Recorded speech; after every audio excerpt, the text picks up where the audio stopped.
الحمد لله الذي خلق الكون بلا مدد ورفع السماء بغير أمد وبسط الأرض على ماء جمد ونصب فيها الجبال كالوتد هو الأحد الصمد الذي لم يلد ولم يولد ولم يكن له كفوا أحد أما بعد فأعوذ بالله من الشيطان الرجيم بسم الله الرحمن الرحيم لقد من الله على المؤمنين إذ بعث فيهم رسولا من أنفسهم يتلو عليهم آياته ويزكيهم ويعلمهم الكتاب والحكمة وإن كانوا من قبل لفي ضلال مبين وقال الله تبارك وتعالى في مقام آخر لقد كان لكم في رسول الله أسوة حسنة لمن كان يرجو الله واليوم الآخر وذكر الله كثيرا وقال النبي صلى الله تعالى عليه وسلم لا يؤمن أحدكم حتى أكون أحب إليه من والده وولده والناس أجمعين أو كما قال علیہ الصلاۃ والسلام۔ میرے واجب الاحترام بزرگوں اور دوستوں، ربیع الاول کا مہینہ اختتام کو پہنچنے والا ہے۔ ربیع الاول کے مہینے کو ایک سعادت اللہ تعالیٰ کی طرف سے خصوصی یہ حاصل ہے کہ اللہ تعالیٰ نے اس مہینے میں حضرت محمد مصطفیٰ صلی اللہ تعالیٰ علیہ وسلم کو دنیا میں بھیجا۔ اللہ تعالیٰ نے انسانوں کی رہبری اور رہنمائی اور ہدایت کے لیے حضرات انبیاء کرام علیہم الصلاۃ والسلام کو وقتاً فوقتاً دنیا میں مبعوث فرمایا، اور آخر میں ہمارے آپ کے نبی حضرت محمد الرسول اللہ صلی اللہ تعالیٰ علیہ وسلم کو اللہ تعالیٰ نے خاتم الانبیاء یعنی امام الانبیاء بنا کر دنیا میں بھیجا۔ آپ علیہ الصلاۃ والسلام کو اللہ تعالیٰ نے وہ منصب عطا کیے جو باقی انبیاء کو نہیں ملا۔ ایک تو ختم نبوت کا منصب ہے کہ باقی انبیاء علیہم الصلاۃ والسلام کو نبوت کا منصب تو ملا، لیکن جو ختم نبوت کا منصب ہے یہ آپ علیہ الصلاۃ والسلام کی خصوصیت ہے۔ اسی طرح آپ علیہ الصلاۃ والسلام فرماتے ہیں، حدیث مبارک میں ہے، انا سید ولد آدم، میں آدم کی اولاد میں سب کا سردار ہوں۔ انبیاء کے بھی سردار آپ علیہ الصلاۃ والسلام ہیں۔ اور آپ علیہ الصلاۃ والسلام نے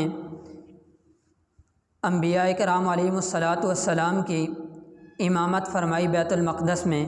جب آپ علیہ الصلاۃ والسلام کو اللہ تعالیٰ نے معراج کا سفر کرایا تو اس طرح آپ علیہ الصلاۃ والسلام امام الانبیاء بھی ہیں۔ تو میرے بھائی اور دوستو، اللہ تعالیٰ نے انسانوں کو انگنت نعمتیں دی ہیں۔ اتنی نعمتیں دی ہیں کہ اللہ تعالیٰ نے خود قرآن پاک میں دعویٰ فرمایا ہے، وَإِن تَعُدُّوا نِعْمَتَ اللَّهِ لَا تُحْصُوهَا، اگر تم میری نعمتوں کو گننا چاہو، شمار کرنا چاہو تو تم ان کو گن نہیں سکتے، ان کو شمار نہیں کر سکتے۔ اتنی زیادہ اللہ تعالیٰ کی نعمتیں ہیں، اور ان نعمتوں کو دینے کے بعد اللہ تعالیٰ نے احسان نہیں جتلایا کہ میں نے تمہیں یہ نعمت دی، یہ نعمت دی، یہ نعمت دی۔ کسی نعمت کے دینے کے بعد بھی اللہ تعالیٰ نے احسان نہیں جتلایا۔ حتیٰ کہ انسان اگر اپنی ذات میں دیکھے، اپنے چہرے میں دیکھے، اپنے جسم میں دیکھے، تھوڑی دیر غور و فکر کرے تو اتنی اللہ کی نعمتیں ہیں کہ انسان اپنے جسم کے اندر اللہ کی نعمتیں نہیں گن سکتا۔ تو جسم کے علاوہ جو باہر کی اللہ تعالیٰ نے نعمتیں دی ہیں وہ انسان کیسے گن سکتا ہے؟ تو اللہ کا یہ دعویٰ ہے اور برحق دعویٰ ہے۔ لیکن اللہ تعالیٰ نے ایک نعمت انسانوں کو اور خاص کر امت محمدیہ صلی اللہ علیہ وسلم کو ایسی دی ہے کہ اللہ تعالیٰ نے وہ نعمت دینے کے بعد اس نعمت کا احسان بھی جتلایا ہے۔ اور وہ نعمت کیا ہے؟ وہ نعمت جناب محمد الرسول اللہ صلی اللہ علیہ وسلم کی صورت میں جو امت کو اللہ تعالیٰ نے نعمت دی ہے، وہ نعمت دے کر اللہ تعالیٰ نے احسان جتلایا ہے۔ اور قرآن پاک میں اللہ تعالیٰ فرماتے ہیں، جو آیت میں نے ابھی تلاوت فرمائی ہے، لقد من اللہ علی المؤمنین اذ بعث فیہم رسولا، تو رسول اللہ صلی اللہ علیہ وسلم کی بعثت کے وقت رسول اللہ صلی اللہ علیہ وسلم کو بھیج کر اللہ نے یہ احسان جتلایا ہے کہ اللہ تعالیٰ نے اہل ایمان پر یہ احسان کیا کہ اللہ تعالیٰ نے ان پر ایک رسول بھیجا۔ اب بعثت کا مقصد کیا ہے؟ اب اس مقصد کو سمجھنا یہ اصل چیز ہے۔ نبی علیہ الصلوۃ والسلام کو اللہ تعالیٰ نے بھیجا تو ہے، بھیجا کیوں ہے؟ اور نبی علیہ الصلوۃ والسلام کو بھیج کر اللہ تعالیٰ کا ہم سے کیا مطالبہ ہے، اللہ تعالیٰ ہم سے کیا چاہتے ہیں، یہ بعثت کا مقصد ہے۔ تو اسی آیت میں بعثت کا مقصد اللہ تعالیٰ نے بیان فرمایا ہے۔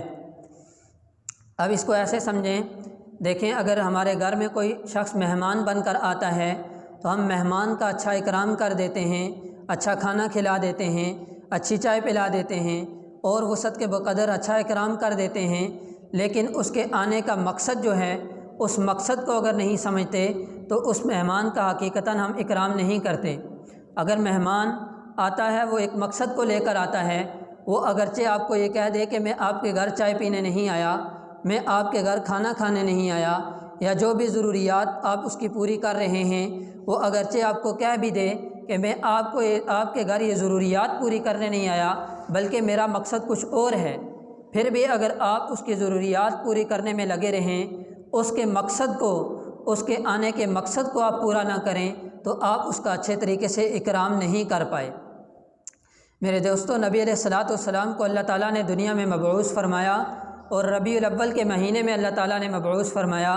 ایک طرف تو یہ ہے کہ ہم ربیع الاول کے مہینے میں نبی علیہ الصلوۃ والسلام کی آمد کی خوشی کر کے نبی علیہ الصلوۃ والسلام کی آمد پہ چراغاں کر کے بیٹھ جائیں، ایک طرف تو یہ ہے، اور دوسری طرف یہ ہے کہ ہم نبی علیہ الصلوۃ والسلام کے آمد کے مقصد کو سمجھیں کہ اللہ نے نبی علیہ الصلوۃ والسلام کو مبعوث کیوں فرمایا، اور اس مقصد کو سمجھ کر اس مقصد کے مطابق اپنی زندگی گزاریں۔ اصل چیز یہ ہے۔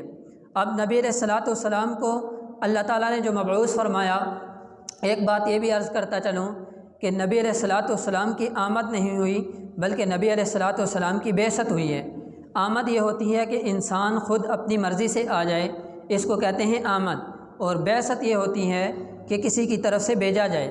اس کی مثال یہ ہے کہ اگر آپ کے پاس، آپ کے گھر میں کوئی مہمان آتا ہے، ایک وہ مہمان ہے جو بذات خود آپ کے گھر میں آتا ہے، آپ سے اس کا تعلق واسطہ ہے، بذات خود آتا ہے، اور ایک مہمان وہ ہے جو کسی کا بھیجا ہوا ہوتا ہے۔ کسی گورنر نے آپ کے پاس کوئی بندہ بھیجا، وہ خود نہیں آیا، وہ کسی کی طرف سے بھیجا ہوا ہے۔ کسی بڑے نے، ایم این اے، ایم پی اے نے آپ کے پاس کوئی بندہ بھیجا، وہ اس کی طرف سے بھیجا ہوا ہے، خود نہیں آیا۔ تو گویا کہ یہ نبی علیہ الصلوۃ والسلام جو دنیا میں تشریف لائے، آپ علیہ الصلوۃ والسلام کو اللہ تعالیٰ نے مبعوث فرمایا ہے۔ اسی آیت میں اللہ تعالیٰ نے ذکر فرمایا ہے، لَقَدْ مَنَّ اللَّهُ عَلَى الْمُؤْمِنِينَ اِذْ بَعَثَ فِيهِمْ رَسُولًا، کہ اللہ تعالیٰ نے نبی علیہ السلام کو مبعوث فرمایا ہے۔ اب نبی علیہ الصلوۃ والسلام کے بعثت کے مقاصد، بعض مقاصد تو وہ ہیں کہ جو مفکرین نے اپنی سرچ کے ذریعے لکھے ہیں، کتابیں لکھی ہیں مفسرین نے نبی علیہ الصلوۃ والسلام کے بعثت کے مقاصد پر، اور بعض نبی علیہ الصلوۃ والسلام کی بعثت کے مقاصد وہ ہیں جو اللہ تعالیٰ نے قرآن پاک میں بیان فرمائے ہیں۔ جو مفسرین نے، مفکرین نے جو کتابیں لکھی ہیں، آپ علیہ الصلوۃ والسلام کی بعثت کے مقاصد لکھے ہیں، ان میں اختلاف ہو سکتا ہے، کسی کی رائے اور ہو سکتی ہے، کسی کی رائے کچھ ہو سکتی ہے، لیکن جو اللہ تعالیٰ نے قرآن پاک میں نبی علیہ الصلوۃ والسلام کی بعثت کا مقصد بیان فرما دیا، اس میں کسی کا اختلاف نہیں ہو سکتا۔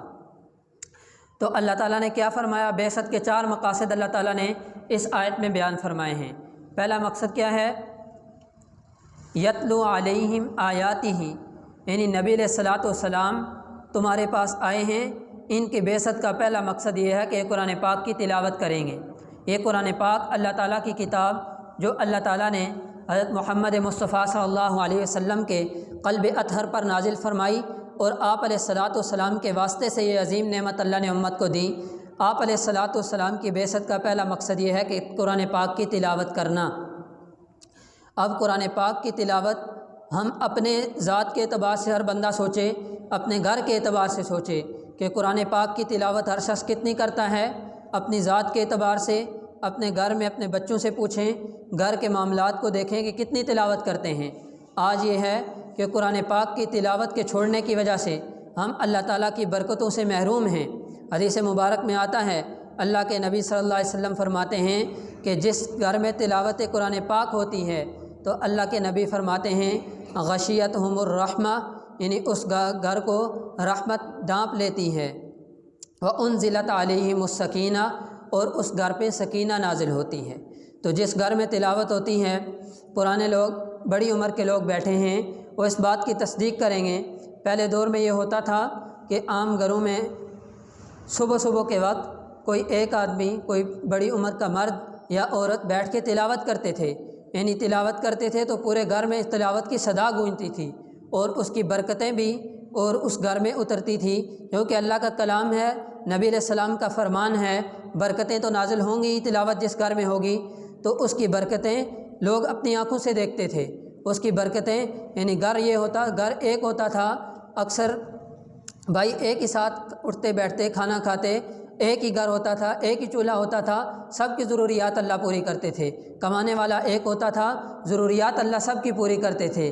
اور آج جب ہم تلاوت قرآن پاک سے دور ہو گئے ہیں، تلاوت قرآن پاک سے ہمارے گھر دور ہو گئے ہیں، تو گھروں میں کیا ہے کہ اللہ کی رحمت سے دور ہو گئے ہیں، گھروں میں شکایت ہے، یعنی فلاں بیماری ہے، ایک بیماری نکلتی نہیں ہے، دوسری بیماری ڈیرا ڈال لیتی ہے، یعنی گھروں میں کیا ہے، مہمان اللہ کی رحمت ہوتے ہیں، اللہ کی رحمت، یعنی جب مہمان آتا ہے تو اس وقت گھروں میں کیا صورتحال ہوتی ہے، یہ سب کے سامنے ہے۔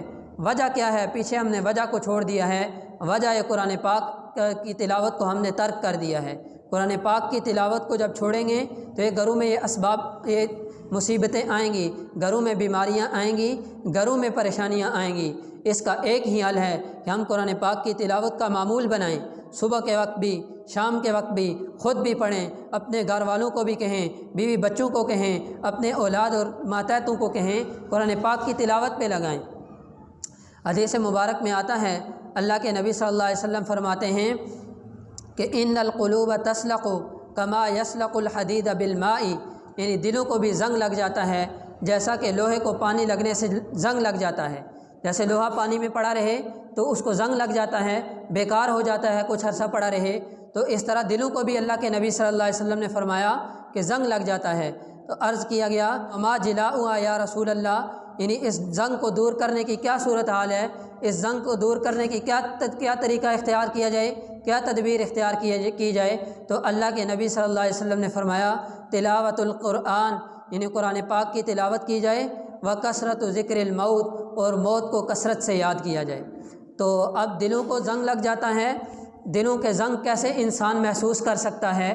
دل کو جب زنگ لگ جائے پھر انسان کیا کہتا ہے کہ نماز میں میرا دل نہیں لگتا، پھر انسان کہتا ہے تلاوت قرآن پاک کرنے میں میرا دل نہیں لگتا، پھر نیک کام کرنے میں انسان کا دل نہیں لگتا، کسی فقیر کی، غریب کی مدد کرنے میں انسان کا دل نہیں لگتا، کوئی بھی نیک کام ہو، کوئی بھی مسجد میں اگر اللہ رسول کی بات ہو رہی ہے انسان کا دل نہیں لگتا بیٹھنے میں، حدیث کا درس ہو رہا ہے، قرآن پاک کا درس ہو رہا ہے، واعظ و نصیحت ہو رہی ہے تو بیٹھنے کا دل نہیں کرتا۔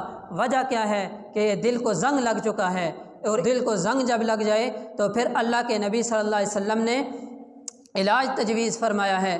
کیا علاج ہے؟ کہ قرآن پاک کی تلاوت کریں، قرآن پاک کی تلاوت جتنی کثرت سے کریں گے اتنے انسان کا دل صاف ہوگا، پھر جب دل صاف ہوگا تو زندگی میں بھی سکون آئے گا، دل صاف ہوگا تو نماز پڑھنے میں سکون آئے گا، دل صاف ہوگا تو تلاوت کرنے میں سکون آئے گا، دل صاف ہوگا تو نیک کام کرنے میں اللہ تعالیٰ کی طرف سے انسان پر سکون آئے گا۔ تو اس لیے دلوں کی صفائی کی ایک صورت تو یہ ہے کہ قرآن پاک کی کثرت سے تلاوت کی جائے، اور دلوں کی صفائی کی دوسری صورت اللہ کے نبی صلی اللہ علیہ وسلم نے اس حدیث مبارک میں کیا ارشاد فرمائی؟ کثرت و ذکر الموت، موت کو کثرت سے یاد کرنا۔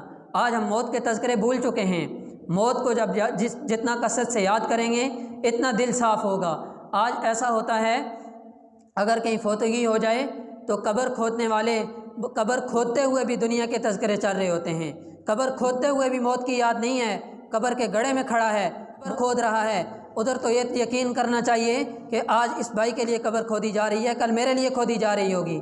آج یہ بھائی اگر گھڑی کے بعد قبر کے سپرد ہو رہا ہے تو کل تھوڑا عرصہ گزرے گا، 2-4 دن، 10 دن، کیونکہ اللہ تعالیٰ کا ضابطہ ہے کل نفس ذائقۃ الموت، ہر زیرو چیز نے موت کا ذائقہ چکھنا ہے، کتنا بھی انسان زندہ رہے آخر موت آنی ہی ہے۔ تو اس لیے قبر میں ہر انسان نے جانا ہے، تو انسان قبر کو یاد کرے، موت کو یاد کرے، تو یہ بھی کیا ہے کہ یہ بھی دلوں کی صفائی کی ایک صورت ہے۔ تو پہلے نبی علیہ الصلوۃ والسلام کی بعثت کا مقصد میں عرض کر رہا تھا کہ اللہ تعالیٰ نے جو بعثت کے مقاصد بیان فرمائے ہیں اس میں سے ایک مقصد یتلو علیہم آیاتہ، دوسرا مقصد کیا ہے؟ ویزکیہم، یعنی اب انسانوں کا تزکیہ کرنا۔ اب تزکیہ کیا ہے؟ تزکیے کی مختصر تعریف کیا ہے کہ انسان کو خیالات آتے ہیں، برے خیالات سے انسان کو پاک کرنا، برے اخلاق سے انسان کے دل کو پاک کرنا، برے وساوس سے انسان کے دل کو پاک کرنا، بری سوچوں سے انسان کے دماغ کو پاک کرنا، اسی طرح برے گمان سے انسان کے دل کو پاک کرنا، یہ تزکیہ ہے۔ اچھے اخلاق، اچھے خیالات، یہ انسان کے کیا ہیں؟ یہ اچھے برے خیالات کو ترک کر کے اچھے خیالات کو پہ آ جانا، یہ تزکیہ ہے۔ اور نبی علیہ الصلوۃ والسلام کے بعثت کے مقاصد میں سے اہم ترین مقصد ہے۔ تو نبی علیہ الصلوۃ والسلام نے جن لوگوں کا تزکیہ فرمایا، جس جماعت کا نبی علیہ الصلوۃ والسلام نے تزکیہ فرمایا، کیسا تزکیہ فرمایا کہ نبی علیہ السلام نے تزکیہ فرمایا اور اللہ نے ان کے تزکیہ والے قلوب پر اللہ تعالیٰ نے مہر لگا دی۔ اللہ نے مہر لگائی رضی اللہ عنہم ورضوا عنہ، یعنی اللہ بھی ان سے راضی ہے۔ وجہ کیا ہے کہ نبی علیہ الصلوۃ والسلام نے ان پر محنت کی اور تزکیہ کر دیا۔ جب دل پاک ہو گیا تو اللہ بھی راضی ہو گیا۔ تو اس لیے میرے بھائی اور دوستو، یہ نبی علیہ الصلوۃ والسلام کے بعثت کے مقاصد میں سے دوسرا مقصد تزکیہ ہے۔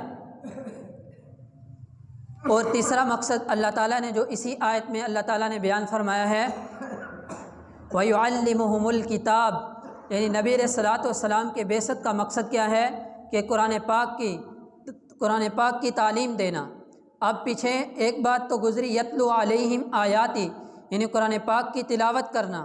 اب قرآن پاک کی تلاوت کیا ہے؟ انسان اگر سمجھے کرے یا بغیر سمجھے کرے، انسان کو اجر ملے گا۔ حدیث مبارک میں آتا ہے کہ جو انسان بھی قرآن پاک کی تلاوت کرتا ہے، ہر حرف کے عوض اس کو ایک نیکی ملتی ہے، اور ہر ایک حرف پڑھا، جیسے الف ایک حرف ہے، اس کے بدلے ایک نیکی۔ اسی طرح اگر الف لام میم پڑھے گا تو یہ 3 حرف ہو گئے، اور ان 3 حروف کے بدلے میں اللہ تعالیٰ 30 نیکی دیتے ہیں، یہ حدیث مبارک کی روشنی میں۔ تو انسان کی تلاوت یہ بھی اللہ تعالیٰ نبی علیہ الصلوۃ والسلام کی بعثت کے مقصد میں سے ہے۔ تو میرے بھائی اور دوستو، بندہ خود بھی تلاوت کرے، اپنی اولاد کو بھی تلاوت پہ لگائے۔ تو یہ جو تلاوت کر رہے ہیں اپنی اولاد کو لگا رہے ہیں، گویا کہ یہ نبی علیہ الصلوۃ والسلام کی بعثت کے مقاصد میں سے ایک مقصد کو پورا کر رہے ہیں۔ تو تیسرا مقصد میں آج کر رہا تھا کہ نبی علیہ الصلوۃ والسلام کی بعثت کا تیسرا مقصد کیا ہے؟ وَيُعَلِّمُهُمُ الْكِتَابَ وَالْحِكْمَةَ، یہ نبی علیہ الصلوۃ والسلام کیا سکھائیں گے؟ کتاب سکھائیں گے۔ اب پہلے تو کتاب کا تذکرہ ہو چکا، پھر اللہ تعالیٰ نے تیسرے نمبر پر پھر کتاب کا تذکرہ فرمایا۔ کیوں؟ کہ اللہ تعالیٰ نے جو کلام اللہ قرآن مجید کو نازل فرمایا، یہ عربی زبان میں نازل فرمایا، اور اس وقت یہ صحابہ جو تھے عرب تھے، اس وقت کے جو لوگ تھے وہ عرب تھے۔ نبی علیہ الصلوۃ والسلام جب قرآن پاک کی تلاوت فرماتے تو وہ اس کے معنی کو سمجھ جاتے تھے، لیکن اصل کیا تھا کہ قرآن پاک کی تشریح، قرآن پاک کی تفسیر کیا ہے۔ اب قرآن پاک میں نماز کا تو ذکر ہے، اقیم الصلاۃ، اللہ نے فرمایا نماز ادا کرو۔ اب کتنی نمازیں پڑھنی ہیں دن میں، یہ اللہ کے نبی صلی اللہ علیہ وسلم نے تعلیم دی ہے، اور کتنی نمازیں کون سے وقت میں کون سی نماز پڑھنی ہے، یہ اللہ کے نبی صلی اللہ علیہ وسلم نے تعلیم دی ہے۔ اور زکوٰۃ ادا کرنے کا حکم قرآن پاک میں ہے، لیکن زکوٰۃ کتنے مال پر کتنی زکوٰۃ ادا کرنی ہے، یہ نبی علیہ الصلوۃ والسلام نے تعلیم دی ہے۔ اسی طرح حج ادا کرنے کا حکم قرآن پاک میں ہے، لیکن حج کا طریقہ کیا ہے، حج کی تاریخیں کیا ہیں، حج کیسے ادا کرنا ہے، یہ نبی علیہ الصلوۃ والسلام نے تعلیم دی ہے۔ تو یہ نبی علیہ الصلوۃ والسلام کہ بعثت کا تیسرا مقصد یعلمہم الکتاب، اور نبی علیہ الصلوۃ والسلام کی بعثت کا چوتھا مقصد کیا ہے؟ یعلمہم الکتاب والحکمہ، چوتھا مقصد نبی علیہ السلام کی بعثت کا حکمت ہے۔ حکمت اور دانائی نبی علیہ الصلوۃ والسلام نے دی ہے۔ اب حکمت اور دانائی کیا ہے، اس پر مفسرین نے، محدثین نے طویل تر کتابیں لکھی ہیں، بہت زیادہ اس پر گفتگو کی ہے، لیکن تمام گفتگو کا خلاصہ کیا ہے؟ خلاصہ یہ ہے کہ جن باتوں کے کرنے کا اللہ نے حکم دیا ہے ان باتوں کو کرو، اور جن باتوں کے کرنے سے اللہ نے روک دیا ہے ان باتوں سے رک جاؤ۔ یہ کیا ہے؟ حکمت اور دانائی ہے۔ جن چیزوں کو اللہ تعالیٰ نے حرام قرار دیا ہے ان کو کھانے سے رک جاؤ، ان کو استعمال کرنے سے رک جاؤ۔ جن چیزوں کو اللہ تعالیٰ نے حلال کہا ہے ان کو استعمال کرو، ان کو کھاؤ پیو۔ یہ کیا ہے؟ حکمت اور دانائی ہے۔ تو یہ نبی علیہ الصلوۃ والسلام کی بعثت کے 4 مقاصد اللہ تعالیٰ نے اس آیت میں بیان فرمائے ہیں۔